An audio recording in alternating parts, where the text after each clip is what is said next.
Hi friends, Satish and Vicky from Cartoon Teacher Academy. So இப்போ பார்க்க போகிற current affairs வந்து அக்டோபர் 6. இதோட பிடிஎஃப் வந்து டிஸ்கிரிப்ஷனில் கொடுத்துருக்கேன், டவுன்லோட் பண்ணிக்கோங்க. ஸோ விக்கி பார்க்கலாமா? ஸோ இப்போது அக்டோபர் 6 ஃபஸ்ட்டு வந்து அப்பாயின்மெண்ட் வந்து என்ன, ஆர்பிஐ மானிட்டரி பேனல் கமிட்டிக்கு 3 பேர் அப்பாயின்ட் பண்ணியிருக்காங்க. அஷிமா கோயல், சஷங்கா பிடே, ஜெயந்த் வர்மா. சரியா? இந்த அஷிமா கோயல்ங்கிற வந்து prime minister economic council adviser அவங்க. ஸோ அவங்கள இந்த பேனலில் போட்டிருக்காங்க. இது 3 மெம்பர்ஸை உள்ளே கொண்டு வந்திருக்காங்க. இதோட சேர்மன், வைஸ் சேர்மன் வந்து கவர்னரும் டெப்டி கவர்னரும் இருப்பாங்க. ஸோ இந்த இது வந்து ஒரு கமிட்டி, ஆக்சுவலி கமிட்டி அப்பாயின்மெண்ட் தான். இது நான் பின்னாடி டீட்டெயிலாக எழுதியிருக்கேன், சரியா? பட் ஆனால் இந்த அப்பாயின்மெண்ட்டை மட்டும் பார்த்துக்கோ. ஆர்பிஐ மானிட்டரி பேனல் கமிட்டிக்கு இந்த 3 பேர் அப்பாயின்ட் பண்ணியிருக்காங்க. அடுத்து அவார்ட்ஸு ரொம்ப இம்பார்ட்டன்ட், கண்டிப்பாக கொஸ்டின் வரும் இந்த டைம். இந்த டைம் குரூப் 1ல் இந்த கொஸ்டின் கன்ஃபார்மாக இருக்கும். ஒன்று வந்து அட்டல் டனல் இருக்கும், இன்னொன்று இந்த நோபல் ப்ரைஸ் இருக்கும். ஸோ அதில் இப்போ நோபல் ப்ரைஸ் வந்து பார்த்தீங்கன்னா ஒரு நாள் ஒரு ஃபீல்டு கொடுப்பாங்க. ஸோ மெடிசன்லேருந்து ஸ்டார்ட் பண்ணியிருக்காங்க. So medicine or physiology. இப்போ நோபல் ப்ரைஸ் வந்து யாருக்கு கிடச்சிருக்குன்னா 2 அமெரிக்கன்ஸ்க்கும் ஒரு பிரிட்டிஷ்க்கும், மொத்தம் இவங்க 3 பேர் காம்போ தான். அது டீம் இவங்க. சரி, அமெரிக்கனை சேர்ந்தவங்க தான் வந்து ஹார்வே ஆல்டர், அப்புறம் சார்ல்ஸ் ரைஸு. பிரிட்டிஷை சேர்ந்தவர் யாருன்னா மைக்கேல் ஆவுட்டன். இவர் வந்து வைராலஜிஸ்ட்டு. இவங்க 3 பேரும் இவங்க என்ன பண்ணியிருக்காங்கன்னா ஐடென்டிஃபை பண்ணியிருக்காங்க என்னத்தை, ஹெப்படைட்டிஸ் சி வைரஸை. இது வந்து பிளட் பார்ன் வைரஸ். இது அதாவது பிளட்டை ட்ரான்ஸ்ஃபர் பண்ணும்பொழுது இப்போ சம்டைம்ஸ் இப்போ பிளட்டை டொனேட் பண்ணியிருக்காங்க இல்லையா, இப்போ அவங்க அந்த பிளட்டை நமக்கு செலுத்தும் போது நமக்கும் அது வரதுக்கான பாசிபிலிட்டிஸ் இருக்குது. ஸோ பிளட் ட்ரான்ஸ்ஃபியூஷன் இது.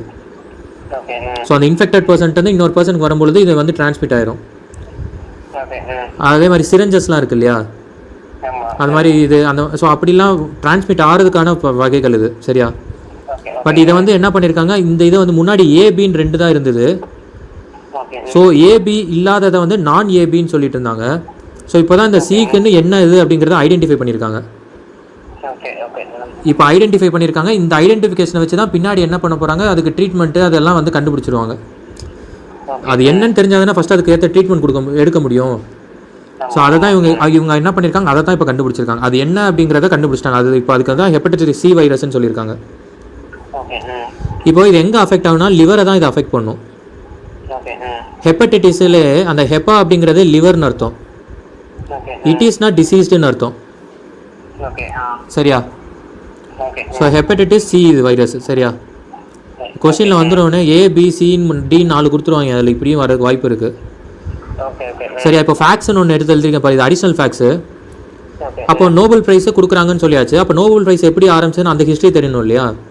ஸோ அது யாருன்னா ஆல்ஃப்ரெட் நோபல். அவருடைய பேர் தான் அந்த நோபல் அதுலேருந்து தான் நோபல் ப்ரைஸ்னு வருது. ஸோ ஆல்ஃப்ரெட் நோபல் தான் என்ன பண்ணுறாரு, 1895 எஸ்டாப்ளிஷ் பண்ணுறாரு. அவர் வந்து 1833 பிறக்கிறாரு. 1895 என்ன பண்ணுறாரு, எஸ்டாப்ளிஷ் பண்ணுறாரு இந்த மாதிரி ஒன்று பண்ணணுன்ட்டு.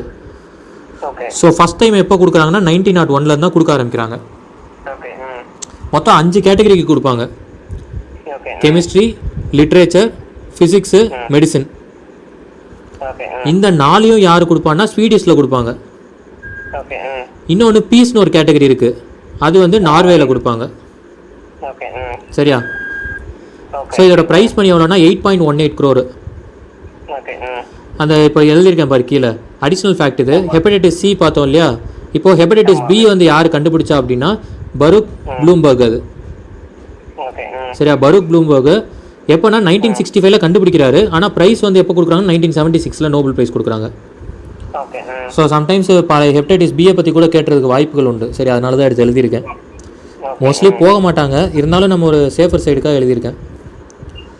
அடுத்து இப்போ இது வந்து இன்னொரு அடிஷ்னல் ஃபேக்ட்ஸு, பட் இது வர வாய்ப்பு இல்லை. பட் இருந்தாலும் ஜஸ்ட் ரீட் பண்ணிக்க, அவ்வளோதான். ஸோ 1901 கொடுக்க ஆரம்பிச்சிட்டாங்கன்னு சொல்லியாச்சு இல்லையா? அப்போ 1901 மெடிசனுக்கு அப்போ ஒருத்தர் கொடுத்துருப்பாங்கல்ல ஃபஸ்ட்டு.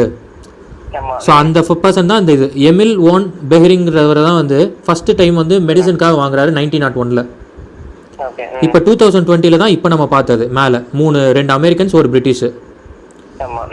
இவர் எதுக்கு 1901 வாங்குறாரு அப்படின்னா செரம் தெரப்பிக்காக வாங்கியிருக்காரு. அடுத்து 2019 போன வருஷம், இதுவும் எழுதியிருக்க ஒரு சேஃபர் சைடுக்கு தான், வேறு ஒன்றும் இல்லை. இது வந்து வில்லியம் ஜி கேலின், அப்புறம் வந்து கிரேக் செமன்ஸு, அப்புறம் பீட்டர் ராட்லிஃப். இவங்க வந்து எதுக்கு வாங்குறாங்க அப்படின்னா ஹவு செல்ஸ் வந்து சென்ஸ் அண்ட் அடாப்ட் ஆக்சிஜன்றதை வந்து ஸ்டடி பண்ணியிருக்காங்க. அதாவது இப்போ அனிமல்ஸ்க்கு பொறுத்த வரைக்கும் பார்த்தோன்னா ஃபுட்டை வந்து எனர்ஜியாக கன்வெர்ட் பண்ணுறதுக்கு ஆக்சிஜன் இம்பார்ட்டண்ட்டு. இவங்க என்ன பண்ணுறாங்க, அந்த ஆக்சிஜன் வந்து அந்த செல்ஸ் வந்து எவ்வளோ லெவலுக்கு அது எடுத்து எவ்வளோ எனர்ஜியாக ஜென்ரேட் பண்ணுது, இந்த இதை வந்து அவங்க ஐடென்டிஃபை பண்ணியிருக்காங்க. புரியுதா? எவ்வளோ செல் வந்து எப்படி ஒர்க் பண்ணுது, அது எவ்வளோ எடுக்குது, எப்படி கொடுக்குது, எந்தெந்த சுச்சுவேஷனில் எப்படி எடுக்குதுங்கிறத தான் அவங்க அனலைஸ் பண்ணியிருக்காங்க. அதை தான் how cells sense and adapt oxygen, எதுக்கு தேவைப்படுற எனர்ஜி இதுக்கு இந்த மாதிரி எப்படி இதை அடாப்ட் பண்ணுது அப்படிங்கிறது தான் அவங்க ஸ்டடி பண்ணியிருக்காங்க. சரியா? இந்த வருஷம் வந்து ஹெப்படைட்டிஸ் சி, போன வருஷம் வந்து செல்ஸை பற்றி இது பண்ணியிருக்காங்க. இன் அடாப்டிங் ஆக்சிஜனு ஃபஸ்ட்டு வந்து செரம் தெரப்பி. புரிஞ்சா? அவ்வளோதான். இது வந்து மெடிசனுக்கு இப்போ கம்ப்ளீட் ஹிஸ்ட்ரி பார்த்தாச்சு மெடிசனை பொறுத்த வரைக்கும். இதுக்கு மேலே இந்த இதுலேருந்து கொஸ்டின் வராது. இப்போ நாளைக்கு என்ன பண்ணலாம், அடுத்த கேட்டகரி வந்துட்டுருக்கு. ஸோ அக்டோபர் 7 அப்படியே வரிசையாக வரும், நம்ம அதெல்லாம் அப்படியே டெய்லி பார்க்கலாம். சரியா? ஸோ இப்போ இந்த மெடிசனை நல்லா படிச்சிரு. இந்த மெடிசன் கண்டென்ட்லேருந்து இதை தவிர்த்து எனக்கு தெரிஞ்சு கொஸ்டின் வர வாய்ப்பு இல்லை. சரியா? நெக்ஸ்ட் பாரு, அடுத்து இப்போ டாபிக் உள்ள வந்தாச்சு. 1 out of 15 பாரு. ஃபர்ஸ்ட் டாபிக் என்ன, international relation. India and Myanmar, அதாவது 2 days விசிட்டாக யார் போயிருக்கா அப்படின்னா ஃபாரின் செக்ரட்டரி. சரியா? மினிஸ்டர் கிடையாது, செக்ரட்டரி ஹர்ஷ்வர்தன் அப்படிங்கிறவங்க போயிருக்காங்க. அவர் கூட வந்து ஆர்மி சீஃப் நராவனே போயிருக்காரு. சரியா? இவங்க 2 பேர் போயிருக்காங்க மியான்மருக்கு. அங்கே வந்து என்ன பண்ணியிருக்காங்க, 3000+ ட்ரக் ஒன்று கொடுத்துருக்காங்க. என்ன, ரெம்டெசிவிர் ட்ரக்கு. இது வந்து இங்கே அங்கே இப்போ ஃபைட் பண்ணிட்டு இருக்காங்க இல்லையா? ஸோ அதனால் அந்த கண்ட்ரிக்கு சப்போர்ட் பண்ணணும் விதமாக இந்த இதை கொடுக்குறாங்க. ஸோ அதே போல் இந்த கீழே எழுதியிருக்கேன் பாரு, சிட்வி போர்ட் கன்ஸ்ட்ரக்ஷன் பை 2021 இந்தியா வந்து கம்ப்ளீட் பண்ணி கொடுக்குறதா பேசிகிட்டு இருக்காங்க. அங்கே ஒரு போர்ட் கன்ஸ்ட்ரக்ஷன் வந்து நம்ம இது பண்ணுறோம். ஓகேவா? ஸோ ஏன்னா மியான்மர் ஒரு ஸ்ட்ராட்டஜிக் இது தான். சரி, இப்போ பார் பங்களாதேஷ் எப்படி பண்ணுது பார். பங்களாதேஷ் வந்து என்ன பண்ணுறாங்க, சைனா வந்து என்ன பண்ணுது பார்த்தியா? பங்களாதேஷ் கூட இப்போ பார்த்தோம் இல்லையா, அப்போ நேற்று BRI project, belt and road initiative. என்னன்னா நம்ம ஏஷியாவில் சைனாக்கு அடுத்து நம்ம தான் வந்து ரொம்ப ஈக்குவலாக அவங்களை காம்பீட் பண்ணுற லெவலுக்கு இருக்கும். ஸோ அப்படின்னும்போது நம்மளை எப்படிலாம் கார்னர் பண்ணணுன்ற ஆஸ்பெக்டில் பார்ப்பாங்க. ஸோ பங்களாதேஷ் கூட இது பண்ணிட்டு இருக்காங்களா? ஸோ அதே மாதிரி தான். ஸோ அதனால் இப்போ பாரு, மியான்மர் நம்ம வந்து நம்மளும் நம்ம சைட்லேருந்து பண்ணணும் இல்லையா? ஸோ அதனால் சேஃப்டி சைடு இருக்கணுன்றதுக்காக பண்ணுறோம். ஸோ அதான் இந்த போர்ட் கன்ஸ்ட்ரக்ஷன் பண்ணி கொடுக்குறாங்க இந்தியா. ஸோ இருந்தாலும் ஃபேக்ட் ஒன்று சும்மா எழுதியிருக்கேன், ஜஸ்ட் ரீட் பண்ணிக்க. அது கேட்க மாட்டாங்க, ஜஸ்ட் ரீட் மட்டும் பண்ணிக்கோ. இப்போ இவங்களை வரவேற்றது யாருன்னா அந்த ஸ்டேட் கவுன்சிலர் தான், ஆங் சான் சூக்கி. இவங்க தான் வந்து வரவேற்றிருக்காங்க. பட் அந்த கண்ட்ரியோட பிரசிடென்ட் யாருன்னா வின் மின்ட். இவங்க தான் ஆக்சுவலி இப்படி தான் ஆர்டராக இருக்கும். நம்ம பிரசிடென்ட் வைஸ் பிரசிடென்ட்னு படிக்கிறோம் இல்லையா? அங்கே வந்து பார்த்தீங்கன்னா பிரசிடென்ட் வைஸ் பிரசிடென்ட், அப்புறம் தான் சாரி அங்கே பிரசிடென்ட்டு, அடுத்து ஸ்டேட் கவுன்சிலர், அதுக்கப்புறம் தான் வைஸ் பிரசிடென்ட் வருவாங்க. இங்கே தான் அங்கே வந்து இதுதான் ஆர்டர். சரியா? ஸோ பிரசிடென்ட் வந்து வின்மின்ட்டு, அப்புறம் ஸ்டேட் கவுன்சிலர் வந்து யாருன்னா ஆங் சான் சூக்கி. இந்த ஆங் சான் சூக்கிங்கிறவங்க தான் வந்து வரவேற்றிருக்காங்க, இவங்களை வந்து இது பண்ணியிருக்காங்க. இல்லை வைஸ் பிரசிடென்ட்னு அடுத்து இருக்குது, 3வது கேட்டகரி வைஸ் பிரசிடென்ட் வரும். இது வந்து அவங்களுக்கு அங்கே இருக்கக்கூடிய ஒரு போஸ்ட், இது ஸ்டேட் கவுன்சிலருங்கிறது. அடுத்து வந்து அடுத்து பாரு, பிரிக்ஸ் சமிட்டு. ஆக்சுவலி இப்போது இந்தியாவுக்கும் சைனாக்கும் ஒரு கான்ஃப்ளிக் போயிட்டே இருக்கு இல்லையா? ஒரு என்ன சொல்கிறது, ஒரு மாதிரி ஒரு இதில் போயிட்டுருக்கு இல்லையா? ஆமாம், ஸ்மூத் இல்லாமல் போயிட்டுருக்கு இல்லையா? இப்போது இதுக்கப்புறம் வந்து ஃபஸ்ட்டு டைம் வந்து சைனாவும் இந்தியாவை மீட் பண்ண போகிற இடம் எங்கன்னா பிரிக்ஸ் சமிட்டில் தான். ஸோ பிரைம் மினிஸ்டர் மோடியும் அங்கே சைனீஸ் பிரசிடென்ட் ஜி ஜின்பிங்கும் அங்கே அந்த கான்ஃபரன்ஸில் வந்து அட்டன் பண்ணுவாங்க. இது எப்படின்னா விர்ச்சுவல் கான்ஃபரன்ஸ் தான். பட் இருந்தாலும் அந்த சம்பவங்களுக்கு அப்புறம் 2 லீடர்ஸ் மீட் பண்ண போகிற ஒரு சமிட் இது.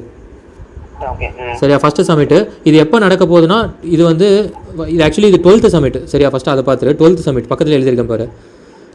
ஸோ கொஸ்டின்ஸ் மேபி கேட்டுருவாங்க, 12 எந்த சமிட் இது, 12th 11 12 10 9ன்னு கொடுத்துருவாங்க அந்த மாதிரி. ஸோ இந்த வருஷம் நடக்க போகிறது 12th சமிட். ஹோஸ்ட் நேஷன் வந்து ரஷ்யா. இது எப்போ ஃபார்ம் பண்ணுறாங்க அப்படின்னா 2009 தான் ஃபார்ம் ஆகுது. அப்போ வந்து மெம்பர்ஸ் யாருன்னா ஃபஸ்ட்டு பிரிக், அந்த ஃபஸ்ட்டு 4 வார்த்தை தான், பிரேசில், ரஷ்யா, இந்தியா, சைனா, இவங்க மட்டும் தான் இருந்தாங்க. 2010 தான் அந்த லாஸ்ட்ல எஸ் இருக்கு, சவுத் ஆஃப்ரிக்கா ஜாயின் பண்ணிக்கிட்டாங்க.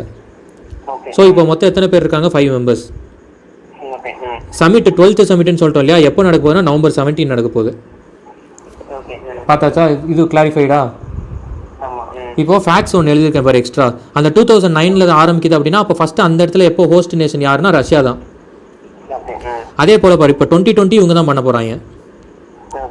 ஈஸியாக ஃபேக்டை ஞாபகம் வச்சுக்கலாம். அதே போல் நெக்ஸ்ட் இயருக்கு வந்து இந்தியா சொல்லியிருக்காங்க, 2020 வந்து இந்தியா ஹோஸ்ட் பண்ணும் பிரிக்ஸ் சமிட்டை. புரியுதா? ஓகே புரியுது. ஸோ இந்த மாதிரி நிறையா சார்க் இருக்குது, பிரிக்ஸ் இருக்குது, நிறையா ஆர்கனைசேஷன்ஸ் இந்த மாதிரிலாம் படிக்க வேண்டியிருக்கும்.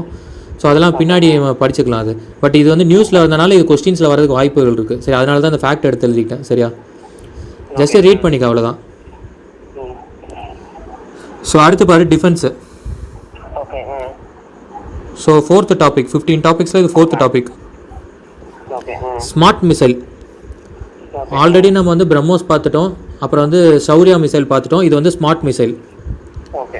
இது வந்து பாரு, ஸ்மார்ட்டுக்கு ஃபுல் ஃபார்மே பாரு, super sonic missile assisted release torpedo.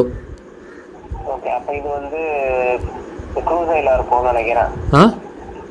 இது வந்து நம்ம செகண்ட் ஆப்ஷன் பார்த்தது இதாக இருக்காது, க்ரூஸ் மிசைல் தான். ஓகே ஓகே, அதான் க்ரூஸ் மிசைலு. இது வந்து ஸ்மார்ட்டுக்கு ஃபுல் ஃபார்ம் பார்த்துக்கோ. சரியா, super sonic missile assisted release torpedo. இது எங்கே டெஸ்ட் பண்ணியிருக்காங்கன்னா ஒடிசாவில் ஏபிஜே ஐலாண்டு.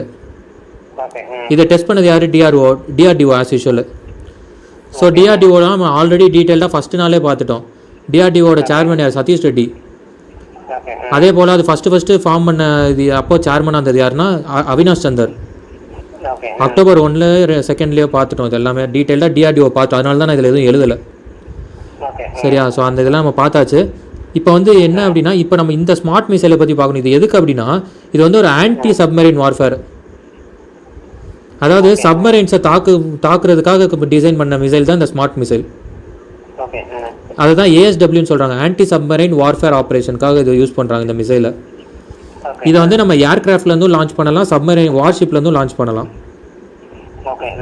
எதுக்கு? டு கவுண்டர் சப்மரைன்ஸ், ஸ்பெசிஃபிக்கலி சப்மரைன்ஸ்க்கு வந்து கவுண்டர் பண்ணுறதுக்காக.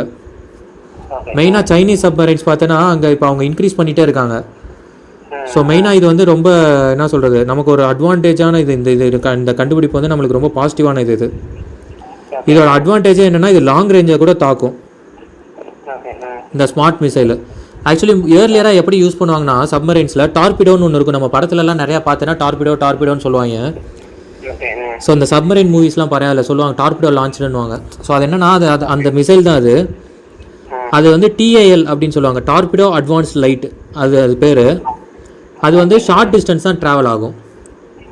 மெயினாக இது எங்கே யூஸ் பண்ணுவாங்கன்னா, கவுண்டர் மெக்கானிசம்காக யூஸ் பண்ணுவாங்க. அதாவது யாராவது ஒருத்தர் நம்ம வந்து லான்ச் பண்ணிட்டாங்க நம்ம சப்மரைன் மேலே அப்படின்னா, ஸோ இவங்க என்ன பண்ணுவாங்க, இந்த இதை வந்து அனுப்பி அந்த இது வெடிக்க வைப்பாங்க, அவ்வளோதான். ஸோ அதுக்காக யூஸ் பண்ணுவாங்க. பட் இப்போ இருக்கிற அந்த இந்த ஸ்மார்ட் வந்து என்னன்னா, இது வந்து ராக்கெட் அசிஸ்டட் டார்பிடோன்னு செட் பண்ணியிருக்காங்க. எப்படின்னா, இந்த ராக்கெட் மெக்கானிசம்ங்கிறது எப்படின்னா, உன்னோட இது வந்து ரேஞ்ச் வந்து இன்க்ரீஸ் பண்ணிடும். அதுக்கு தான் டிஸ்டன்ஸ், அதுக்காக தான் இது லாங் டிஸ்டன்ஸ்க்கு வந்து இது ரொம்ப ஹெல்ப்ஃபுல்லாக இருக்கும் இந்த மிசைல். ஸோ அதனால் ரொம்ப இம்பார்ட்டண்ட்டான ஒரு இதுதான் அது. சரியா, நமக்கு வந்து நிறைய பாசிட்டிவ் இருக்குது இந்த மிசைலில். ஸோ சைனீஸை வந்து கண்டெயின் பண்ணுறதுக்கு இது ஒரு நல்ல ஒரு இது ஆக்சுவலி இந்த மிசைல். சரியா, டிஃபென்ஸ் அவ்வளோதான். ஸோ ஆல்ரெடி 3 மிசைல்ஸ் பார்த்துருக்கோம் இது வரைக்கும். நம்ம அக்டோபர் 1 5 நாள்லேயே இப்போ இது வரைக்கும் 3 பார்த்தாச்சு. ஒன்று பிரம்மோஸ், அப்புறம் சௌரியா மிசைல், இது வந்து 3rd ஸ்மார்ட் மிசைல். அடுத்து என்விரான்மெண்ட்டு. இது ரொம்ப இம்பார்ட்டண்ட் ஒன்றும் இல்லை, ஜஸ்ட்டு வந்து தெரிஞ்சுக்க, அவ்வளோதான். இது கேட்க மாட்டாங்க. Solar powered, completely solar powered airport வந்து எங்கே இருக்குன்னா புதுச்சேரியில். ஃபஸ்ட்டு இந்த country to entirely operate through solar powered. சரியா, இது கேட்க மாட்டாங்க, இருந்தாலும் ஜஸ்ட்டு தெரிஞ்சுக்க, அவ்வளோதான். Committee 7th topic, 7 out of 15ல் 7th topic committee. 6th இதுதான் ஃபஸ்ட் டைம் நம்ம என்விரான்மெண்ட்டும் படிச்சிருக்கோம் இந்த 6 நாளில். அடுத்து பாரு 7th ஒன்று காமத் கமிட்டி அப்படின்னு ஒன்று இருக்குது. இந்த காமத் கமிட்டி வந்து சேர்மன் யார்? கேவி காமத். இதில் வந்து ஃபார்மர் சேர்மன், ஐசிஐசிஐ பேங்கோட ஃபார்மர் சேர்மன் அவர். இதில் வந்து 5 மெம்பர்ஸ் இருக்காங்க. எதுக்குன்னா, for restructuring of loans impacted by COVID-19 pandemic. அதாவது இப்போ COVID-19 இப்போ போயிட்டுருக்கு இல்லையா, இதில் லோன்ஸ் எல்லாம் வாங்கியிருக்காங்க இல்லையா, அதுக்கு வந்து தவணெல்லாம் கட்டணும் இல்லையா, இன்ஸ்டால்மெண்ட்ஸு. ஸோ அதை பற்றின ஸ்டடி பண்ணுறதுக்காக அப்பாயின்ட் பண்ண கமிட்டி தான் காமத் கமிட்டி. எப்படி ரிலாக்ஸேஷன் மக்களுக்கு கொடுக்கணும், எந்த மாதிரி நம்ம பண்ணணும் அப்படிங்கிறதெல்லாம் ஸ்டடி பண்ணுறதுக்காக போட்டிருக்க கமிட்டி தான் இது, காமத் கமிட்டி. சரியா, புரிஞ்சுல? ஸோ அடுத்து பாரு 2nd committee, RBI monetary panel committee. இதை தான் நம்ம ஃபஸ்ட்டு அப்பாயின்மெண்ட்டில் படித்தோம். அஷிமா கோயல், ஷாஷங்கா பிடே அண்ட் ஜெயந்த் வர்மா, இவங்க 3 பேர் அப்பாயிண்ட் ஆனாங்கன்னு மட்டும் படித்தோம். பட் இது என்ன அப்படிங்கிறது தெரிஞ்சுக்கணும். ஸோ அது வந்து அதை தான் இப்போ பார்க்க போகிறோம். இதுவும் ஒரு கமிட்டி தான். இந்த கமிட்டி வந்து ஆர்பிஐ மானிட்டரி பேனல் கமிட்டி. அது பேரே எம்பிசி, ஆர்பிஐ எம்பிசின்னு சொல்லுவாங்க. எம்பிசிங்கிறது மானிட்டரி பேனல் கமிட்டி. இது ரொம்ப இம்பார்ட்டண்ட்டான கமிட்டி இது. இந்த கமிட்டியில் இந்த மெம்பர்ஸ் வந்து அப்பாயிண்ட் பண்ணாமே இருந்தது, கொஞ்ச நாள் வேக்கண்ட்டாகவே இருந்தது. இதிலெல்லாம் இந்த கமிட்டி சரியாக ரன் ஆகி ரெக்கமெண்டேஷன்ஸ் கொடுக்கல அப்படின்னா பயங்கர எக்கனாமிக்கலி நம்ம அஃபெக்ட் ஆகும். ஸோ ரொம்ப இம்பார்ட்டண்ட்டான கமிட்டி இது. ஸோ இவங்க இந்த பர்சன்ஸ்லாம் யாரை அப்பாயிண்ட் பண்ணுவாங்கன்னா மேக்ரோ எக்கனாமிக்ஸில் ஃபெமிலியராக இருக்கக்கூடிய பர்சன்ஸை தான் அப்பாயிண்ட் பண்ணுவாங்க. ஸோ இதோட டென்யூர் வந்து இவங்களோட டென்யூர் வந்து 4 years.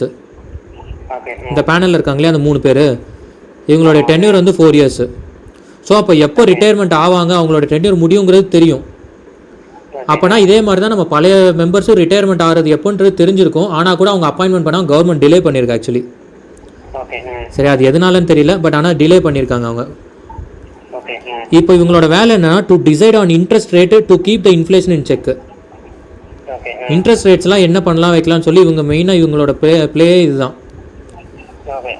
எதுக்கு? இன்ஃப்ளேஷன்ஸை கட்டுப்படுத்தணும், விலைவாசிகளை கண்ட்ரோலில் வைக்கிறதுக்காக இவங்க இன்ட்ரெஸ்ட் ரேட்ஸ்லாம் ஃபிக்ஸ் பண்ணுவாங்க. இந்த கமிட்டியோட ரெக்கமெண்டேஷன் தான். ஸோ இந்த கமிட்டியில் கவர்னர் வந்து இருப்பார், அதே மாதிரி கவர்னர் அண்ட் டெப்டி கவர்னர்ஸும் இருப்பாங்க. அது இல்லாமல் இந்த மெம்பர்ஸ் இவங்க. சரியா? ஸோ ஃபேக்ட் எழுதியிருக்கேன் பாரு. கவர்னர் வந்து Shaktikanta Das, RBI governor. Deputy governor வந்து மைக்கேல் பாத்ரா. சக்திகாந்த தாஸுங்கிறவர் வந்து ஒரு ஐஏஎஸ் ஆஃபீஸர். அவர் வந்து திண்டுக்கல்லில் கூட ஐஏஎஸ் டிஸ்ட்ரிக்ட் கலெக்டராக இருந்திருக்கார் 1990s. சரியா? சக்திகாந்த தாஸ் வந்து ஒரு ஐஏஎஸ் ஆஃபீஸர். சரியா? அடுத்து பாரு 10th டாபிக் ஸ்போர்ட்ஸு. இது ரொம்ப சிக்னிஃபிகண்ட் இல்லை, பட் இருந்தாலும் ஜஸ்ட் தெரிஞ்சுக்கோ. அதாவது சாய்ங்கிறது என்னென்னா ஸ்போர்ட்ஸ் அத்தாரிட்டி ஆஃப் இந்தியாங்கிறது தான் சாய். இந்தியா லெவலில் ஸ்போர்ட்ஸ் இதில் வந்து ஃபஸ்ட்டு இது யாருன்னா இவங்க தான், சாய் தான், ஸ்போர்ட்ஸ் அத்தாரிட்டி ஆஃப் இந்தியா. தமிழ்நாட்டில் SDATன்னு இருக்குது, sports development authority of Tamil Nadu அப்படின்னு சொல்லுவாங்க. ஸோ இப்போ சாய்க்கு வந்து என்ன பண்ணுறாங்கன்னா இதோட லோகோ வந்து சேஞ்ச் பண்ணியிருக்காங்க. யார்? Minister Kiren Rijiju, sports minister. இதுக்கு முன்னாடி மினிஸ்டர் இருந்தவர் யாருன்னா ராஜ்யவர்தன் சிங் ரத்தோர். இப்போ வந்து கிரண் ரிஜிஜு, இவர் தான் வந்து ஸ்போர்ட்ஸ் மினிஸ்டர். இவர் என்ன பண்ணியிருக்காரு, லோகோ வந்து சேஞ்ச் பண்ணியிருக்காரு. இது வந்து இந்த சாய் எப்போ எஸ்டாப்ளிஷ் ஆச்சுன்னா 1982 தான் எஸ்டாப்ளிஷ் ஆச்சு. அதுக்கப்புறம் இப்போ தான் இந்த லோகோ வந்து சேஞ்ச் பண்ணுறாங்க. 2020 சாய் லோகோ சேஞ்ச் பண்ணியிருக்காங்க. அது என்னன்னு நான் இங்கே கீழே எழுதியிருக்கேன் பாரு, சாய் இன் போல்ட் லெட்டர்ஸ். அந்த சாய்ங்கிறத ஃபஸ்ட்டு போல்டில் எழுதிட்டு with depiction of an athlete's flight to success in background. அதாவது அந்த ஐ இருக்கு இல்லையா, அந்த ஐக்கு மேலே ஒருத்தர் வந்து பறக்கிற மாதிரி இருக்கும். சரியா? சாய் வந்து போல்டு லெட்டரில் இருக்கும், அதே போல் இந்த இடத்துல ஐயில் வந்து பறக்கிற மாதிரி இருக்கும். இதுதான் அதோட லோகோ. அது என்னன்னா அந்த யங்ஸ்டர்ஸ் வந்து பறக்கிறாங்க, அவங்க வந்து அச்சீவ்மெண்ட் அடிக்கிறதுக்காக ட்ரை பண்ணுறாங்க. அந்த லோகோ ஒரு கன்வே பண்ணுற விதமாக பண்ணியிருக்காங்க டிசைன். புரியுதா? முன்னாடிலாம் எப்படின்னா லோகோ வந்து ஸ்போர்ட்ஸ் அத்தாரிட்டி ஆஃப் இந்தியானே லோகோவாக இருக்கும், அதையே பெருசாக லெட்டராகவே எழுதி லோகோ போட்டிருப்பாங்க. பட் இப்போ என்ன பண்ணிட்டாங்க, சாயின்னு சிம்பிளாகவே அதை வச்சுட்டு அதில் வந்து டிசைன் பண்ணியிருக்காங்க.